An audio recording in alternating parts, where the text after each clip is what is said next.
Is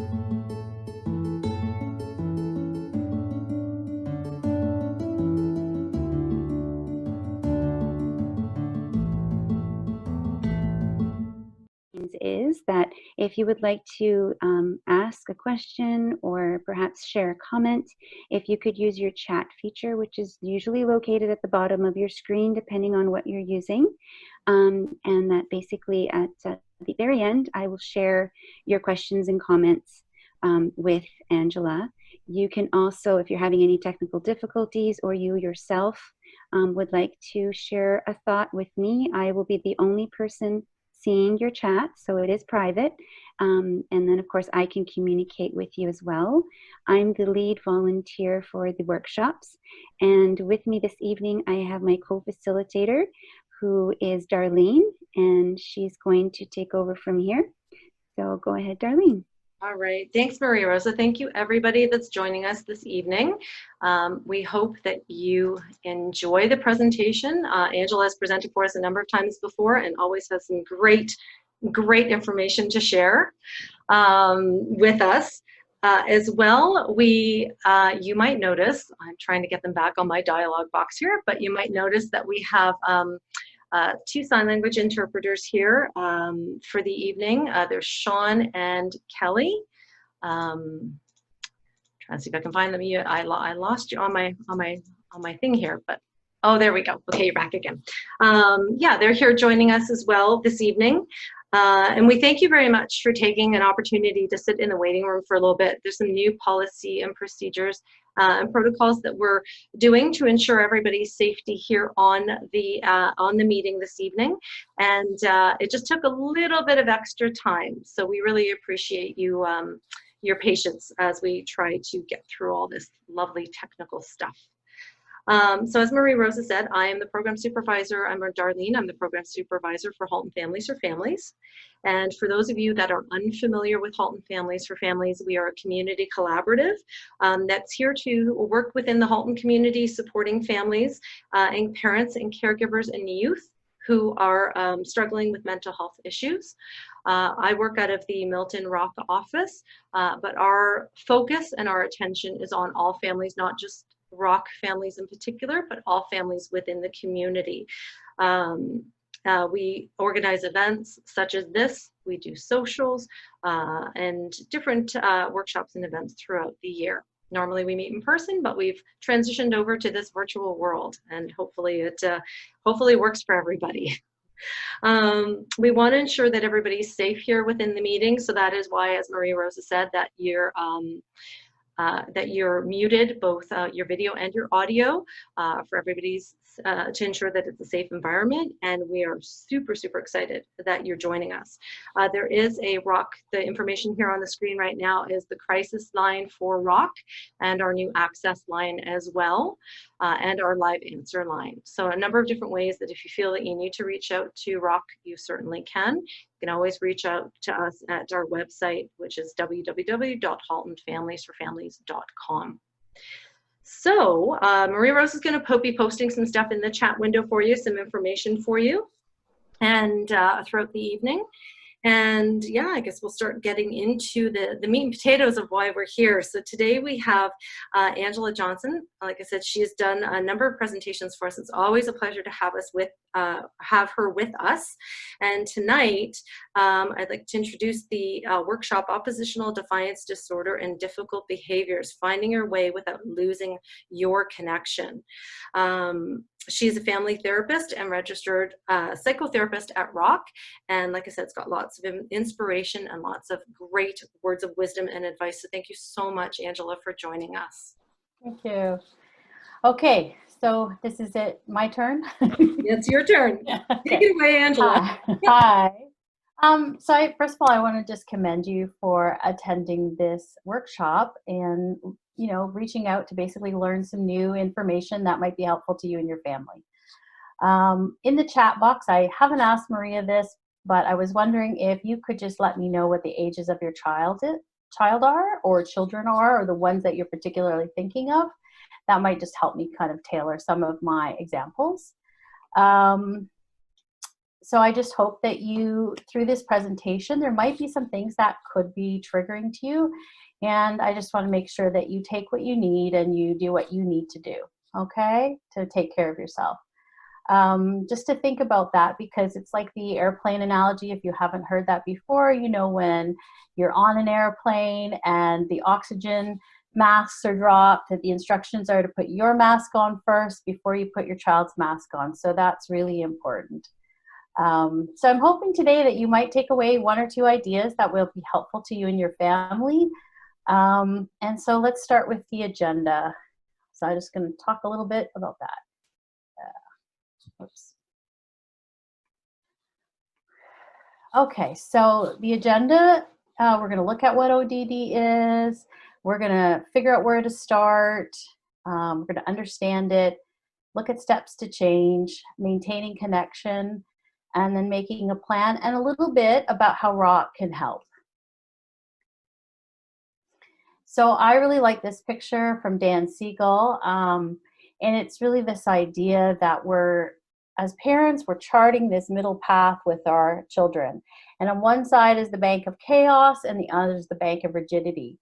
And really, we want to go down the middle, and sometimes we veer to one side or to another, and then we try to make a course correction with our kids.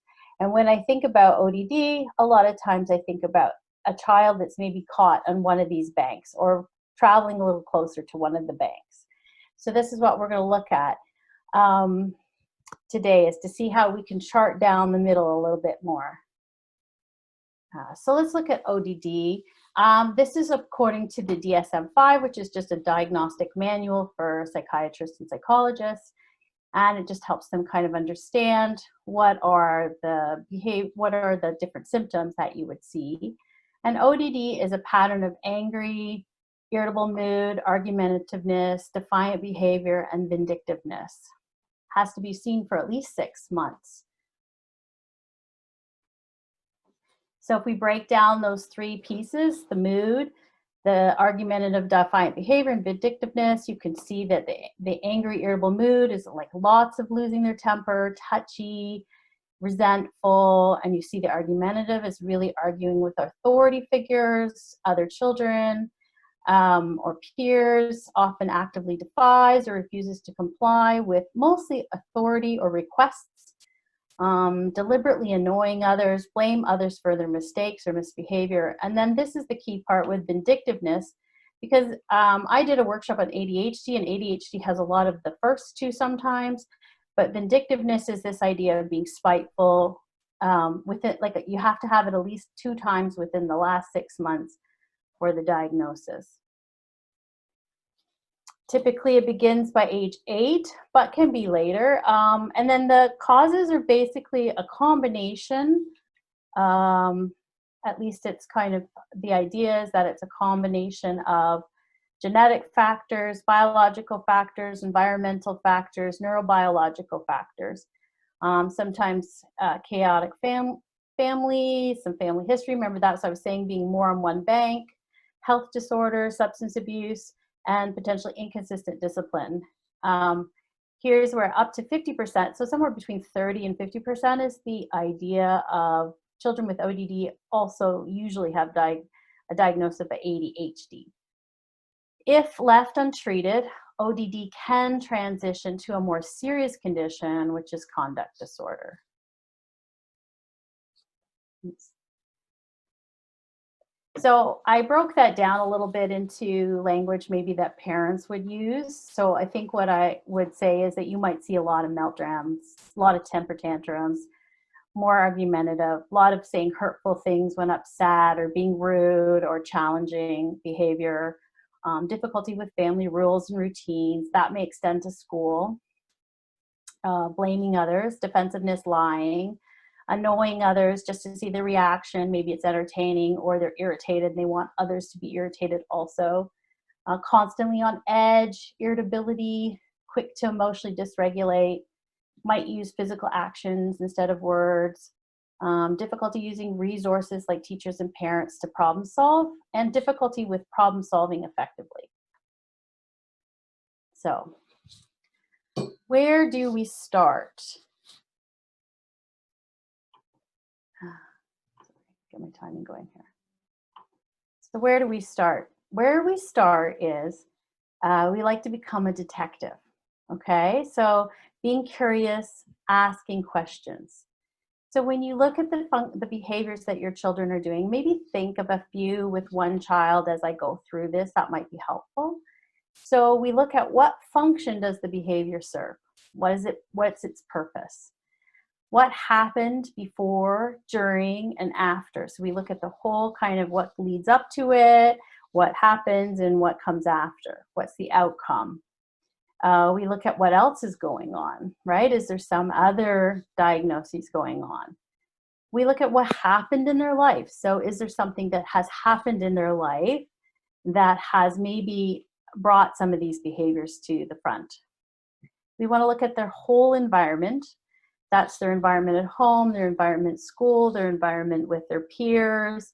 We want to look at the entire environment and kind of see what are the stressors, what are some things that are going well, maybe some things that are not going well as we look at this. Where are they developmentally? So are they basically developmentally at their chronicle age, or are they lagging behind? Are they lagging in some skills? And that will have an impact on level of frustration. And then, are they trying to get a need met?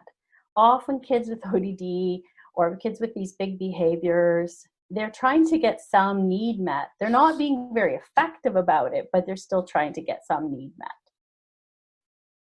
So this is what we look at, is that a child's behavior is not always what we see. We think of behavior as communication. It is a form of communication. We have communication that's verbal, but this is kind of like the nonverbal communication sometimes. So it's like an iceberg. And at the top is what we see. We see the overt behaviors, but what we don't see is what's underneath the surface. So you can see a whole bunch of different things on this about what might be under the surface, right? How they're thinking about themselves, how they're doing with other people, how do they do in relationships in general? You know, is there some unmet needs that they have? Is there some other sensory needs is an interesting one we'll talk about. But just think about that there's all these other things underneath the behavior that we see. So these are kinds of things that can be underneath that behavior, right? So as you look at this, you can see lots of different things that are going on. You can see two circles that are ADHD, and that's again because there's a big correlation between the two. But you also things like autistic spectrum disorder. Now, what I would say is if you're getting kind of this defiant behavior from someone with autism, you're probably more looking at autism as opposed to it being ODD. It's really kind of another function of autism. But you might see something like anxiety. So I have worked with kids that, you know, sometimes anxiety looks like shy, timid, scared of yourself, scared of things, right? You know, holding close to mom and dad. But sometimes anxiety looks like big.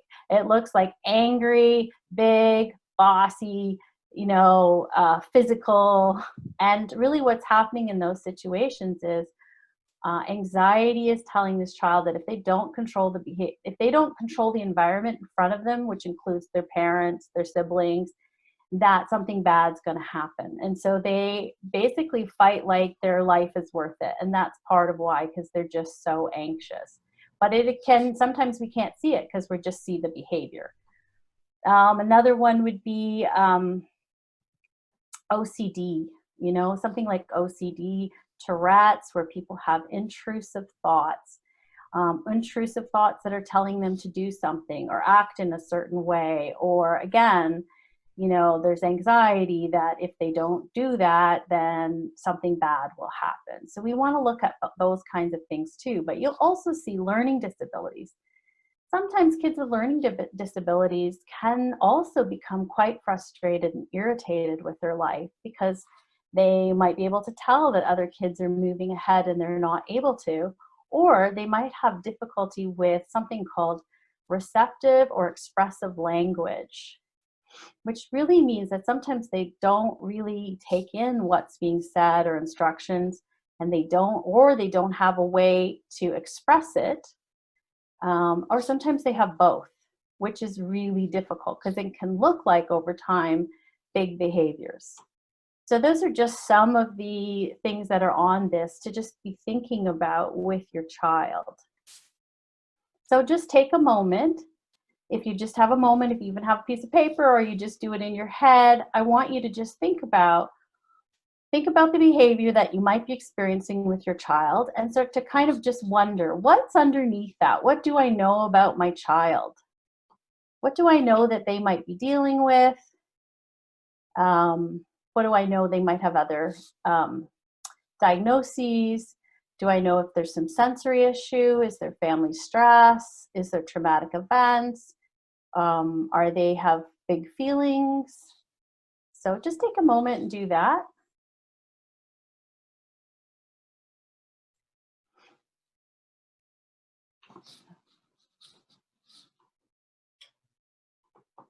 Okay. All right. And while you're doing that, just give you a second. Great. Okay. All right. That's a good place to start.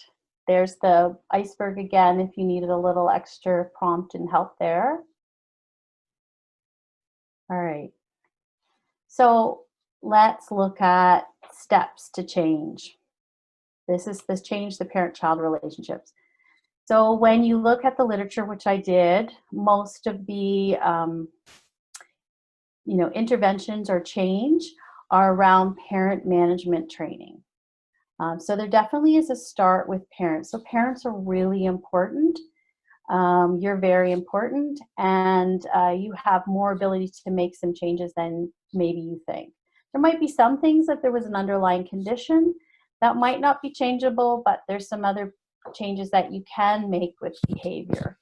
So I put down, this is not a complete list, I put down 7 of the, I took out of all that literature, and because we have an hour presentation, and I picked out 7 of the main ideas, okay? So we just did number 1, which was look under the behavior, make sure we have a good understanding of what's going on. And then the second one that comes out a lot is reduce reinforcement of disruptive behavior. So what that means is sometimes in the interaction between a parent and a child, the parent is inadvertently actually doing something or responding in a way that maintains the behavior. I know that's kind of a bit of a thing to think about, because you're probably thinking, what am I doing that maintains the behavior? That's why you want to break it down step by step, because sometimes we inadvertently do things that do that. So I'll give you a couple examples.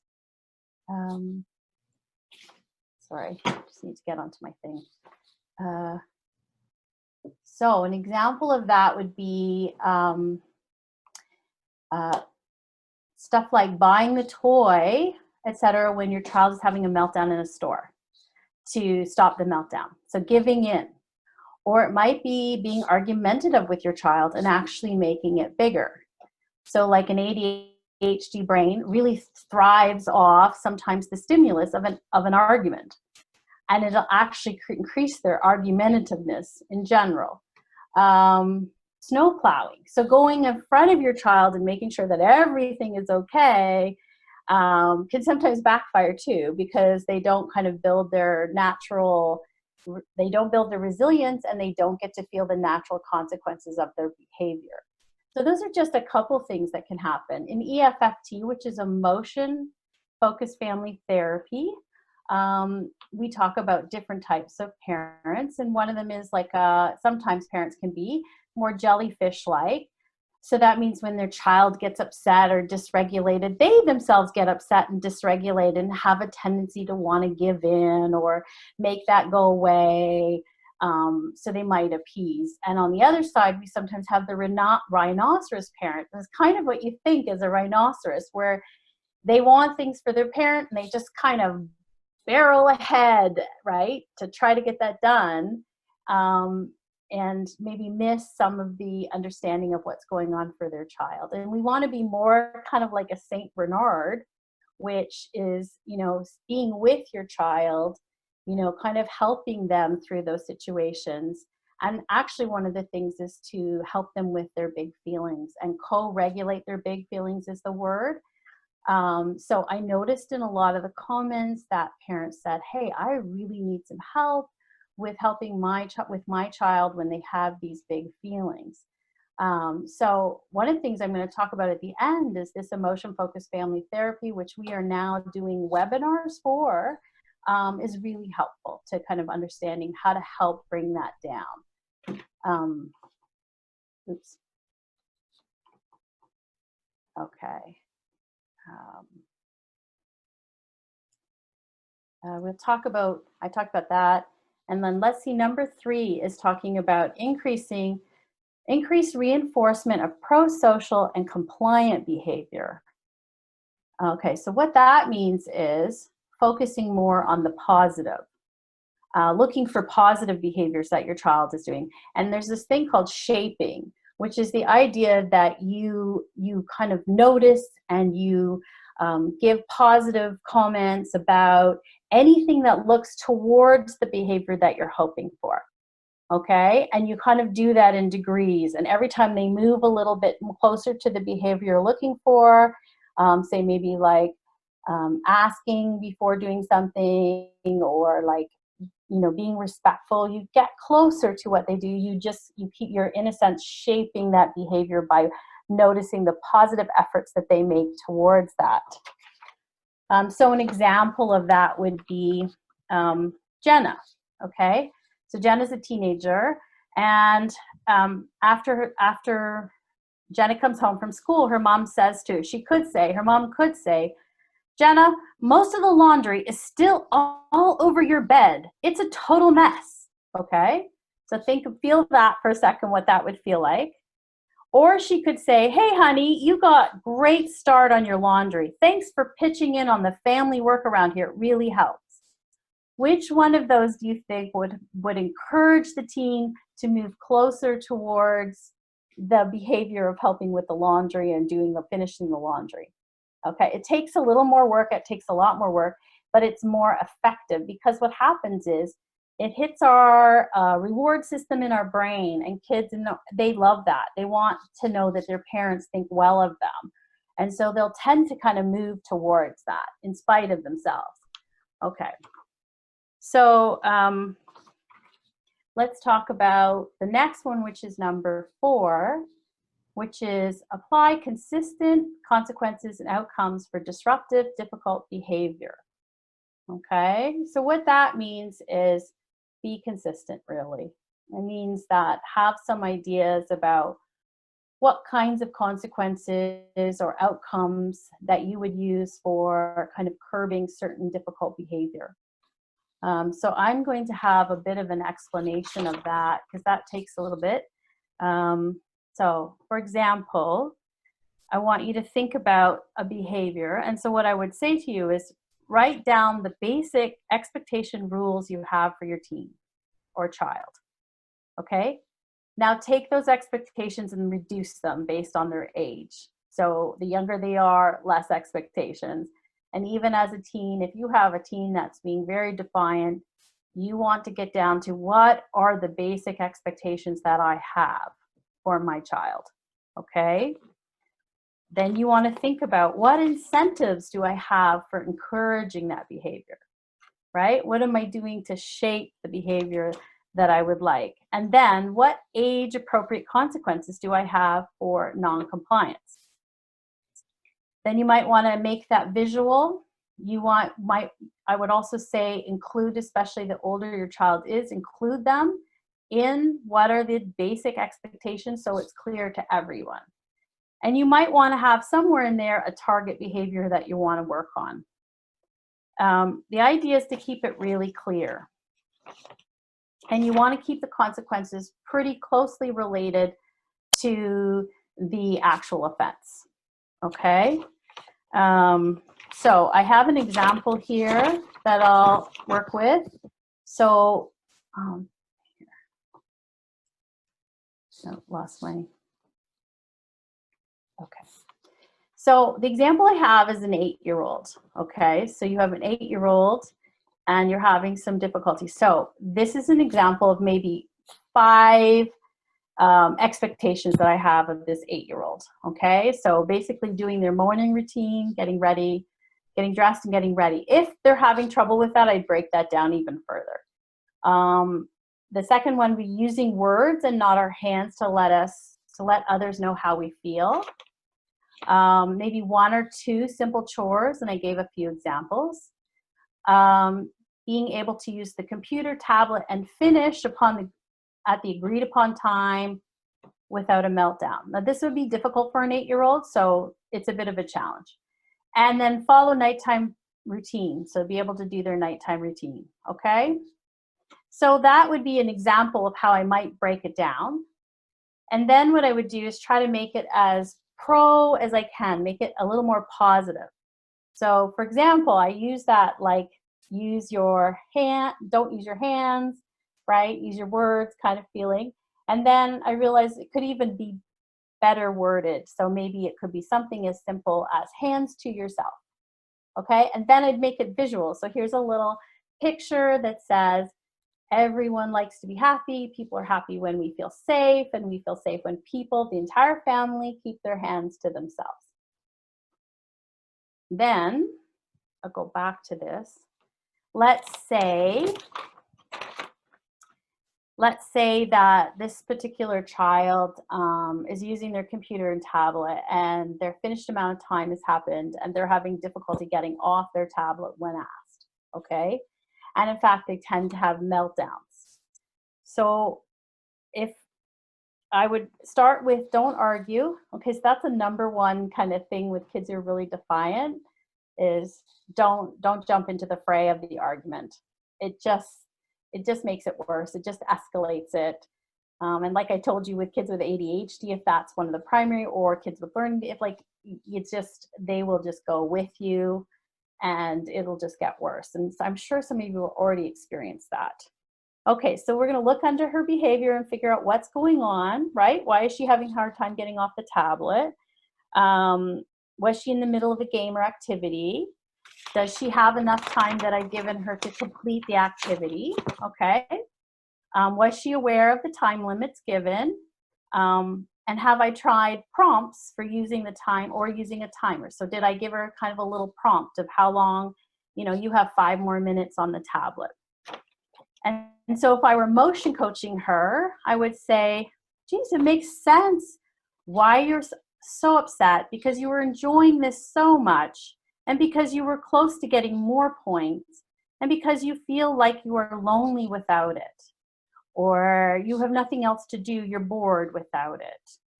And then you could say, we can find something else for you to do and suggest an activity. And if you can put the tablet away now, you will have it for tomorrow.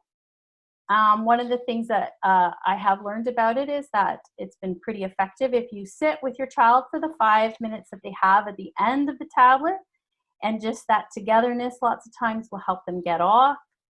And then you can have that prosocial thing where you're sort of say, if you can put this away, you can earn a sticker on your chart. That would help you get yourself to the goal of the number of stickers that you're looking for that reward that you were going to get. And if they cannot comply, you've done all that, okay? Follow through on your consequences. So if your consequences were that they would lose TV time later that day, or if your consequences were if they're a little bit older and they were going to lose their screen time for the next day, follow through. Make sure you follow through. If you say you're going to do it, make sure what you've decided is reasonable and fits what happened, right? Don't make it too big or too small. You got to kind of work on that, and then follow through, follow through, follow through, right? Because the moment you don't follow through, children know, there's an exception to the rule, right? And they will then learn that maybe sometimes if they do this, or they're particularly whiny, or if they're particularly nice or charming, now usually oppositional defiance kids are not charming, but sometimes, then they will use that. But once they know that you will follow through every single time, it might take a while. It might take a while. Usually they will start to realize that you're not going to bend on that. But I would tell you that it's better to try incentives and that prosocial, positive reinforcement, positive shaping. I would tell you that that is more effective over the long haul, but you still are going to need to have some limits, and you want to follow through on your limits. If you can help the child make a choice, that's great too. You could say, okay, well, you have a choice right now. You can choose to get off your tablet and earn the extra points, or you can choose to lose your time for tomorrow or your TV for later today. And sometimes when you make that, you put it in their bucket to make a choice, it has the effect of them having to take more responsibility for their action instead of it's just your fault, you made me do this, right? So you want to be thinking about choices too. Okay. So what gets in the way for caregivers when they're doing this? What gets in the way? Why don't we follow through consistently? Why don't we, aren't we able to kind of put in those, shaping behaviors that we want to do? What gets in the way sometimes for us? And I include myself because I'm a parent of 3 kids. So I understand a lot of this that I've experienced myself. And so sometimes it's the fear of making it worse, right? We don't want to make things worse. We're afraid. Sometimes it's a sense of helplessness, like we have no idea what to do. We're tired of not being effective, and we're emotionally drained. So sometimes that can get in the way, and it might feel easier in the moment to give in or to just kind of become the rhinoceros and tell them that, to shut them down. And sometimes that feels easier in the moment, but it doesn't give us the results that we're looking for in the long term. Sometimes fit. You might have a parent-child that have very different temperaments and different ways of being in the world, different personalities, right? And so for example, you might have a parent that is really neat and organized and likes to keep things organized, and you might have a teen that's very unorganized and messy and tends towards that bank of chaos. And, maybe you have a parent who tends towards the bank of rigidity, and that can create quite a clash. So you want to be thinking about that too. Sometimes parental mental health. Sometimes a parent is anxious, depressed, has ADHD themselves, or has, learning disabilities themselves, anything that was on that circle. And they may have cognitive distortions. And the kind of cognitive distortions I'm talking about is where they might label their children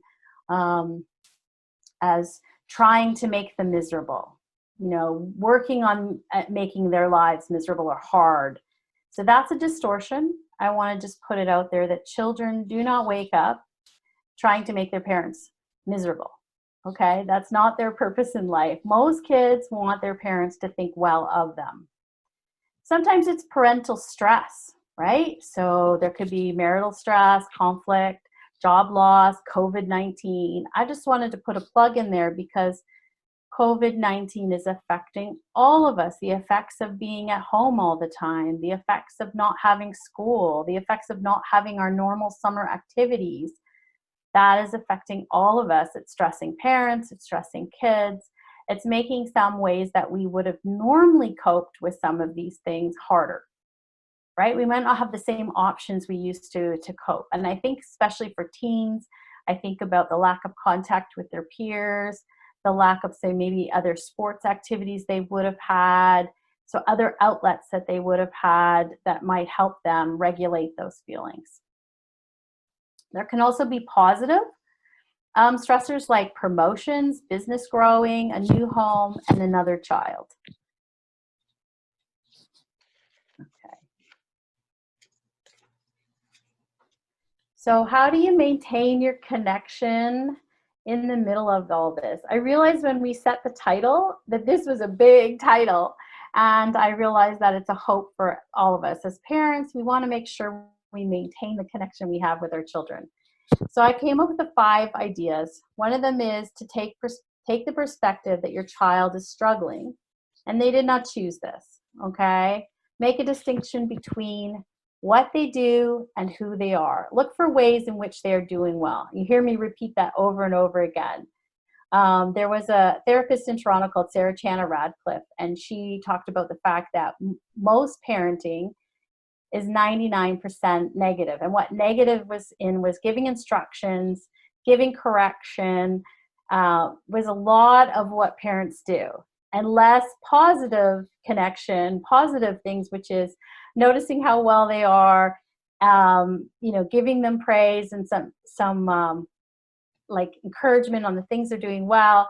And even just positive also included like just talking about stuff, right? Sports, the weather, events, vacation plans. Those are all considered positive in the minds of kids. And so you think about that. That happens to most parents. We spent a lot of time giving instructions, asking for, making requests. So think about that even in yours, because you think about most people, we need I think it's something like 8 positive inputs into our lives for every negative one we do. So think about that balance of how many are you doing? How often are you kind of in the asking, making requests or giving instructions or critiquing your child, as opposed to how many times you're encouraging them and noticing when they're doing well. So think about that, okay? That across the board has nothing to do with ODD. That's every parent, is kind of, those are some of the struggles with parenting. Just to think about, I said children and teens do well if they can. Start with that approach. Recognize what gets in the way for you as a parent, right? And what you'd like to be, and get support. Parents do well if they can. Most parents, all parents I have met, are interested, wanting the best for their child. Take care of yourself. I've said that many times. So that you can have the energy to make changes, because it will take a lot of energy, and you're probably already expending a lot of energy. So just think about that you want to maybe expend that energy, take care of yourself, and expend that energy in kind of making more changes that will make you feel more effective. Find ways to enjoy your teen in spite of the challenge in your child. Find ways to enjoy them. And this last one I added, which was implement a gratitude practice for yourself. The reason I put that in was because when you sit, have one of those gratitude practices where every day you sort of put down 5 things that you're grateful in your world, what it does is it helps you to start, if you do that every day, it helps you to start scanning your environments for the things that are going well in your life. And the more that you do that, there's research on this too that shows that actually elevates your mood. It makes you feel more optimistic, and you're going to need that, right? You need that kind of ability to be looking for the good, so that you can, encourage your own self that not everything is going in the direction of difficulty. Okay. So this is my hope for you as parents, is that this comes out of Russell Barkley's Your Defiant Teen book. And he said, if you are part of the interactions where defiance occurs, it means you have a lot of power to make a difference. Okay, that's important, that you have a lot of power to make a difference. Fairly simple changes in your behavior as a parent may lead to big changes in the behavior of your child. So one of the things I want to talk about is also making a holistic plan for change.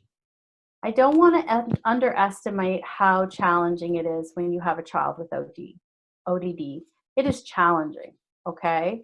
And you probably are going to need some other people to help you along the way, and that's okay.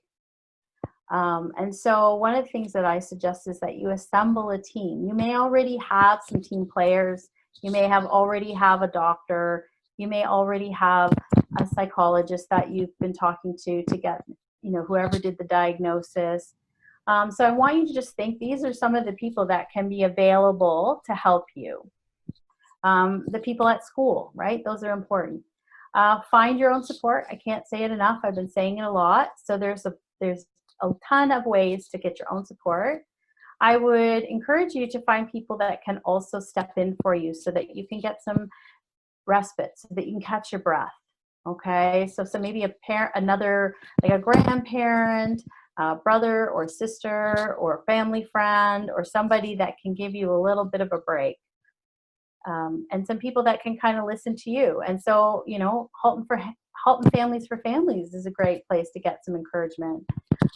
There's also something called coffee time, which I'll talk about a little bit as I go along. Then you want to develop a plan with your team. So there's things that, like, remember I talked about, there's a number of steps. There's a number of ways of looking at behavior. And you want to put that all into a plan and go one step at a time. There's probably going to be a combination of therapies for this. And there may be even some medication for coexisting conditions. You want to treat those coexisting conditions because that can make a big difference. And we really want to build that parent-child relationship. And then eventually we want to, after all of that, we would want to maybe even develop some skills for that child or teen. So they may need some social skills. They need some problem solving. They may need some help with self-regulation.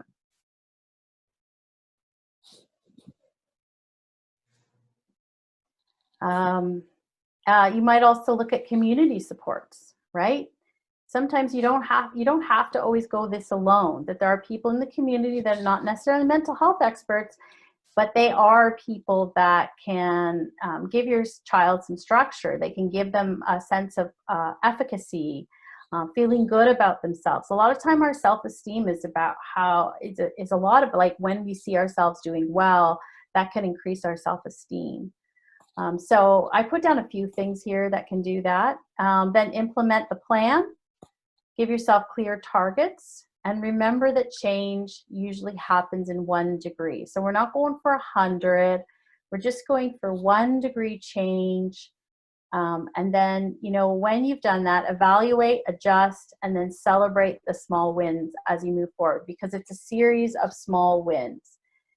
It might surprise you that you only have to put a few things in, or you might have a whole plan that takes some time. I want you to remember that most of these behaviors don't show up overnight, and so they take time. They take time to change.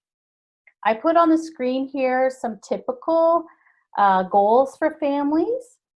These might be some goals that parents pick for their family, like to improve communication, you know, establish consequences, you know, my partner and I need to be on the same page and doing the same thing. Because remember, I talked about consistency, of course, right? Both parents have to be doing the same thing, or caregivers, or even grandparents if they're involved. Do something to reduce my personal stress, because maybe that's the biggest thing that's going on, is you need that done. You need to reduce that first. I talked about scheduling time for fun. I talked about the praise and noticing, and then, you know, learning how to co-regulate my child to reduce tantrums might be a goal too. So this is what I said about keep going. It doesn't, ODD challenging behaviors usually do not come in overnight. So it'll take some time, patience, persistence, and failure. And the reason I stuck failure in there is because you're going to try some things and it's not going to work. And that's okay. You're going to try something else. Until you reach your family goals. So just check my time. Yeah, we're doing great. So here's some ways that Raw can help. So we don't do parent management therapy, but we do a lot of other kinds of therapies that would work. Some of the ones that stick out to me, as I showed you, if you're under 6 years old, we do have a couple of these parent-child and circle of security groups. So the circle of security really talks about the attachment, the basis of the parent-child relationship. The parent-child therapy will actually have parents doing play with their child, and it's videotaped, and then the therapist goes through with you to watch the different interactions. So those are for young children. Sometimes some of those, like the circle of security, I think goes up to 12. We also have mental health consultants. They basically are trained in these behavioral management strategies. So they do webinars, consultation. And if your child is 6 to 18, the one that I really recommend is this emotion-focused family therapy. Especially, I saw a lot of parents talking about that and wanting questions about how do I help co-regulate my child. That is an excellent one, and we've put it into, at this point, 4 webinars. They're groups that you can join, and you can get into those by going through walk-in, calling that access line. And it really helps you with, where do I start? How do I help my child regulate, come down in those feelings? And what we've learned is that if a parent can help co-regulate, bring down those big feelings for a child, the more experience that they have with that, the more they internalize that experience and then are able to start doing it on their own. Again, not overnight, but that's the process. We also have intensive counseling services. So if this is feeling really, really big for you and you call the access line, then we can have more intensive services, which means that a therapist or a counselor can be there more times a week to really help you with these goals. So again, I kind of put it up. We also have psychology consults and assessments if there's the idea of what's underneath the behavior hasn't been assessed. That's something you can also inquire about. And the other one I want to point out is ABA, which is for autism. And even on our main website, we have an autism tab. And then I'll show you in a second where we have the other ones. And it is fee-based, but they also help you kind of find out how to use the money from the government to be able to access some of their programs. They have done webinars too, even more on kind of all the different behavioral techniques that they use to help kids with autism. And then I put down DBT, which is dialectical behavioral therapy. And that's for our adolescents that are having a really hard time. And we go through things in that like mindfulness, distress tolerance, emotion regulation skills. And we run a group that teens can do with their parents. So the parents learning with them all the same skills. And so the parent can learn the skills, and the child can learn the skills, and the parent can reinforce those skills. So that's a good one. And so really, how do I get to those? Like if I'm watching this webinar and I'm thinking, how do I get to those services? It's through this access system navigation line. And there's also now, if you're a little worried about talking to a person, we have a Quinn bot, which means you can pull up that bot from our main, I think it's on our main site, and you can ask the bot the same questions, then you can get in. And usually what happens is there's a walk-in. The walk-ins are now all virtual. So you can have a walk-in session, and a therapist can help you also navigate what are going to be the best options for you to be helpful to you and your family.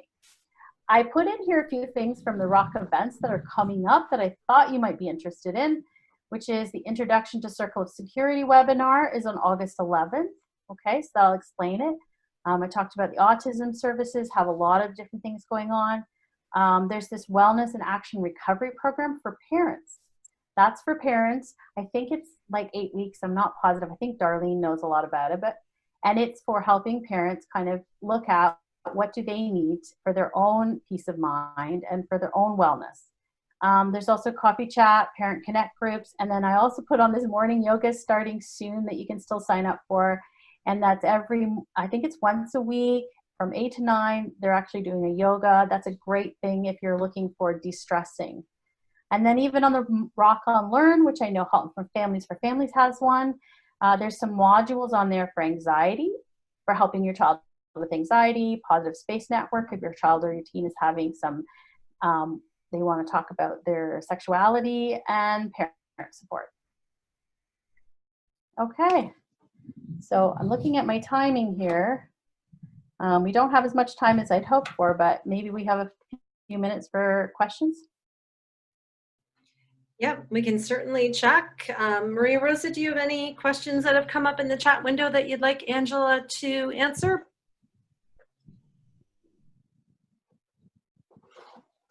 At the moment, we don't have anything, but I've just sent out a reminder to see if anybody would like to share. Okay. So maybe while we're waiting for that, we can sort of move along with some end pieces. Angela, you are always such a tremendous wealth of information. Oh, you know what? Hold on. I'm going to unvideo myself. I actually have a question, Sure. if I could interrupt. Yes, absolutely. How do we help a teen that is going through puberty and ODD? Nice. Male or female? Male. Okay, so one of the things I'm going to say, I'm talking about boys, man that I wish I knew before, is I don't know the exact percentages, but when a young man is around 13, the amount of testosterone that goes through their body is amazing. It's a lot. And so they go from one thing to this massive shift, right? And if we know about testosterone, it increases sometimes aggression, argumentativeness. It can increase those behaviors, so it can make it worse. So I think the first thing I would be doing is helping them understand that. Understand how their hormones might be affecting their mood. Okay, a lot of kids don't know that. They just think something weird is happening to them and they don't know why they're doing it. And then maybe looking for, is there other outlets? Working with your teen, is there other outlets for this, these feelings, right? Like, is there other outlets for this amount of testosterone in their body, right? And, you know, is there other positive ways that they can utilize that so that maybe they're not as argumentative and challenging? So that would be my place to start. If there's, you know, and then I'd also be looking underneath, is there anything else going on, right? Is there any other challenges that they're having at that age that might be contributing to, you know, kind of this explosive, defiant kind of behavior. Also, I also want to recognize that 13, 14, 15, there's some averageness to wanting to do their own thing. Okay, there's some averageness to that. There's some averageness to them wanting to be included with peer groups that are, you know, at that age and being, you know, fitting in. And that's a big deal at that age too. So I'd also be looking at what pieces are really age appropriate at this point. And again, how can you talk about that? How can you find ways for them to sort of have some of that input themselves so they understand that that's going on?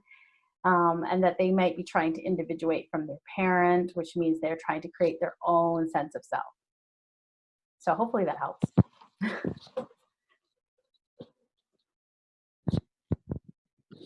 Thank you so much, Angela. I've got another question for you. I've got okay. Just coming in. You mentioned family therapy and individual therapy for teens. Does Rock offer group teen therapy so they are with like kids? Unfortunately, no, not at this point. Like I think the only teen groups that we have going are with the PSN, and that's more around sexual identity. But we don't have, we tried anxiety groups at one point and the kids were too anxious to all come together. I do think that there are, like, say maybe some things for self-esteem at a Dove, Danielle's Place. So if you go on our tabs and you look up Danielle's Place, there are some group activities there. And I think that's been really helpful. And Darlene, I don't know if you remember, is there, the problem is that COVID has shut down a lot of things that we normally would have done, because I do think that we had started through Danielle's Place having some groups for boys also, or for adolescents, but I don't think any of those are operating right now, unfortunately. Yeah, you're correct, Angela. It was called Rock Crew, and it was for the teen, for the youth, the male youth. And yeah, unfortunately, at the moment, it is not up and running, but hopefully in the fall, maybe a virtual variation of it. I think they did ask the current youth that were joining the group to see if they wanted to do it virtually, and they were not interested. At this point, they were not interested. So some groups have actually moved to a virtual format very easily, and other groups just, it's not the right time nor place for them, and that's okay. We'll just, I think, keep asking to see where the need is. Yeah. Yeah, this is a hard time. I just want to acknowledge that, because a lot of services and outlets for teens have been stopped. And I can imagine most families that that's a struggle. And especially a child that's feeling very like oppositional, that could be a bigger struggle for you. So I know that's, so hopefully in the fall, things will kind of open up again. We're hoping. Thank you so much. I've got a couple of more questions. If you have any good resources that you can recommend for ODD and ADHD specifically, she is struggling with strategies on how to help her son regulate video games. They seem to be controlling him, and even when she gives transition warnings to come and try something different, he gets angry and swears. The same parent says that she gives transition warning and it still causes him to dysregulate. Her son has been at Nelson and wondering what other support she could have for Rock, or do you believe that she might need to perhaps go through the walk-in clinic first? I would probably encourage you to go through the walk-in clinic because there is something with kids, with teen boys. There's several factors with teen boys. Sometimes, especially at this time, this is where they're getting a lot of their social connection, whether positive or not. I think there's a lot of outlets that they would have normally done that are cut off from them. I think it can be addictive. Just put it out there. It can be addictive. Part of what video games do is they're very well structured on creating a lot of points, and there's even sounds and everything that all trigger that reward center. So if your child has that underlying, say like ADHD, that's very attractive. So those factors all have to be kind of looked at as you kind of create a plan on how to help him move off the video games or kind of create more balance. That tends to be how I work with teenagers, is to sort of figure out, can we create more balance in your life?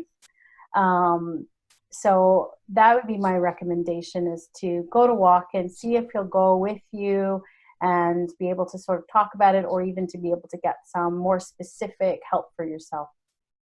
And can I also point out, just on that note, I was going to mention at the end, but it's very timely. One of our workshops for August is actually called Addicted to Screens. Oh, great. Yeah, we have two presenters from the Pine River Institute that will be presenting for us.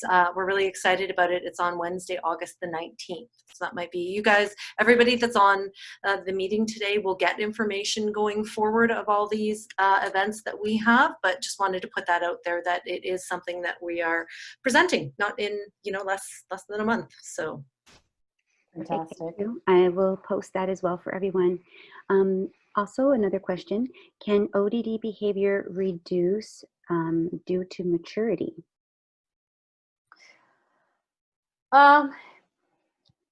I think depending on what the underlying, maybe like when I talked about the iceberg, if some of the underlying things that are happening may be resolved due to maturity, you could see a reduction. I think it would really depend on how severe it is. But there is some maturity that starts to happen around 17. I don't know if you can always bank on it, so I don't know all the other factors again, but there is some maturity that happens around 17. The brain starts to kind of go into its final phase. It ends at like 25 or 26, so it takes a while. But, I have seen teens that at that point there's some maturity that happens that allows them to moderate their behavior a bit better. Great, thank you. Another question. My son has ODD and a few other things going on. He swears a lot and raises a fight, and I don't want my 3-year-old daughter to be exposed to these situations. So we mostly give up, and he's getting worse. He is almost opposed to anything we say. Okay, so that sounds like there is a lot that's going on. I'm sorry that's happening. But the sooner that you look into it, the sooner that you can make the changes so that it doesn't affect your other child as much. I would encourage you to use Rock's services and go through walk-in. We have some really good therapists there that could kind of help you look at all the different factors and make a bit of a plan on how to reduce things like swearing. These are some really great questions. Yes. Maria Rosa, do you have Thank a you so couple? yeah, I was just going to say we actually don't have anything coming in at the moment. Oh, I do have a comment that someone, the parent who was just asking questions before, has really enjoyed this presentation and it's been very informative. Just some feedback for you, Angela. Oh, thank you. Thank you. I'm glad. I think when I started this, ODD is a very big topic. There's a lot going on, and I was kind of a little concerned about how I was going to put that into an hour. So I did put at the end of my presentation, although I don't know if it came up, but there's some books done by Russell Barkley. There's videos by Russell Barkley. I would encourage you to look at any of his stuff. He really goes into it. And also collaborative problem solving. I think it's The Explosive Child. It's a really helpful book. I think, Angela, on the slide presentation that we'll be sharing, if I recall correctly, when I looked at it, I remember seeing that page. So everybody, this whole presentation will be up on, as a written document, will be up on our website, as well as the video of tonight's recording. So don't feel like you can't get this information. It'll all be there for you afterward as well. That's something that we've just adopted and changed up recently, because we don't want you to miss anything or be able to go back if you wanted to look at something, for sure. If I could just interrupt, we have another question. And a comment. Thank you for this presentation. It's very hard to find workshops on this topic. Have you heard of any medications that can help an ODD child?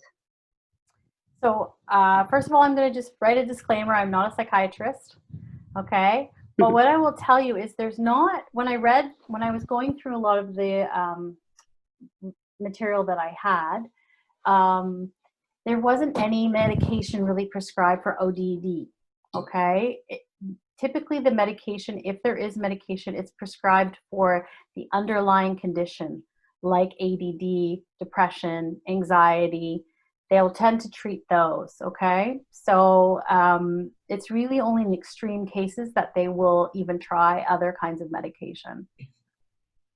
And that would be something that you would certainly go to your doctor, family doctor about. Yes. Right. She Absolutely. said thank you. There's nothing new coming in. Just I'll let you know if there's anything that pops up.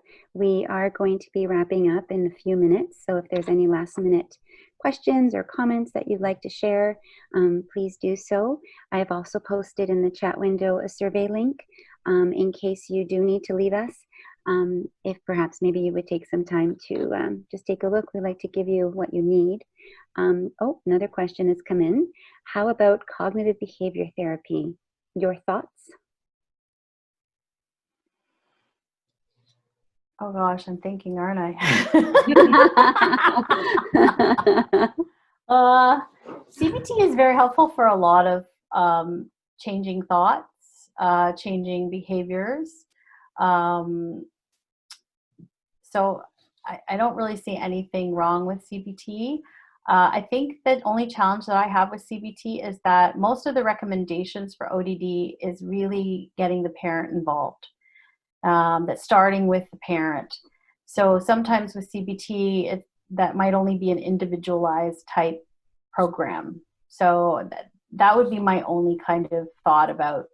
It might be okay in the later phases to have, like if you have an adolescent with CBT, but I'd really be encouraging to do some parent-child kind of work, and especially starting with parent work.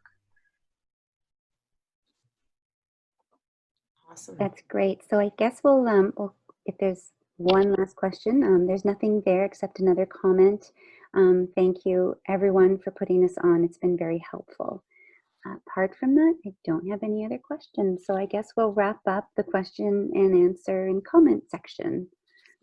So like I said, thank you everybody that's here. I know it's difficult because we can't see each other. It does not by any means have, oh, there it is. There's the resource page. Put at the end.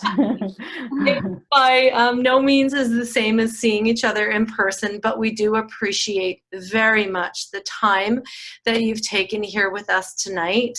We hope that it's answered lots of questions. Angela, like I said before, you are such an amazing presenter and such a source of wisdom, and it is always such a pleasure to work with you and to learn new things. I always walk away from your presentations learning something new. Thank you. For those of you that are here, as Maria Rosa said, the survey that she's going to be sharing with you is very important, because if we're going to spend an hour and a half or 2 hours with you online, we want to make sure it's exactly what you want to the best of our ability. So there is an opportunity. You can always email us. You've got Maria, the families@rockonline.ca email address. You can always share with us any thoughts and ideas as to what you'd like to see in the future.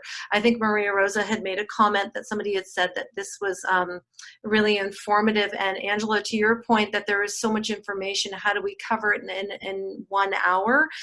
There is definitely opportunities here to create these workshops based on your needs. And that's what Halton Families for Families is all about. It's really about listening to you, the parents, the families and caregivers that are trying to help and support these amazing children.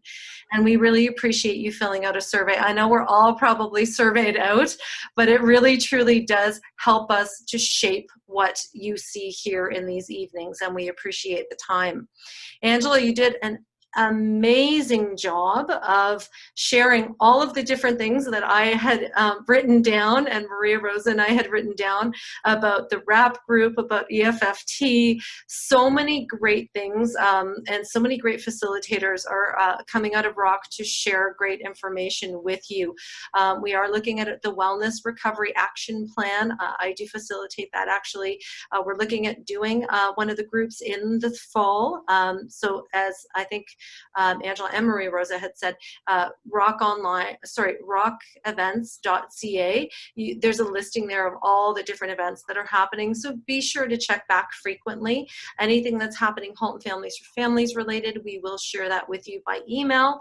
And we are looking into doing another segment of our active parenting. The RAP group, Angela had mentioned before, it is in fact an 8-week session. 2 hours long, 8 weeks. The active parenting, we're looking at doing that in the fall as well. 6 weeks, and same thing, 2 hours long. When we'll hopefully in the fall be doing an introduction to both of those, just so everybody can see a little bit of what happens within those 8 and 6 weeks. And as Angela mentioned, the EFFT as well, connected with a clinician. There is the ASN line. When in doubt, by all means, call that ASN line. There's some great folks that are on, live folks that are there, and the ROC crisis line, obviously, for sure, if you need that extra support. And then, as Maria Rosa, I noticed on the chat window there that you posted about the addicted to screens. That's the next thing that's coming up. The other piece that we're doing in August is there's a gentleman by the name of Stephen Vitello. And he has created these wonderful puppets. There's 23, I believe, puppets that are all named by their emotional dysregulation. So there's an anxiety, there's an OCD puppet. He basically, through his own journey and travels, wanted to really share with people what all these different things feel like for kids. He does these presentations in schools. He was so busy, in fact, before COVID, that we couldn't even get a hold of him. But now, because the schools are out and he sort of has lost his forum, his in-person forum, he does have a little bit of time in his schedule to come share some time with us. So we're doing first ever live Facebook event with him and with another community program at ROC called Our Community Cares. And that's actually, it's in the afternoon of August 19th. These puppets, he does a great job of just really sharing some real life experiences, but in a way that is really interesting and inspiring and age appropriate as well for the kids.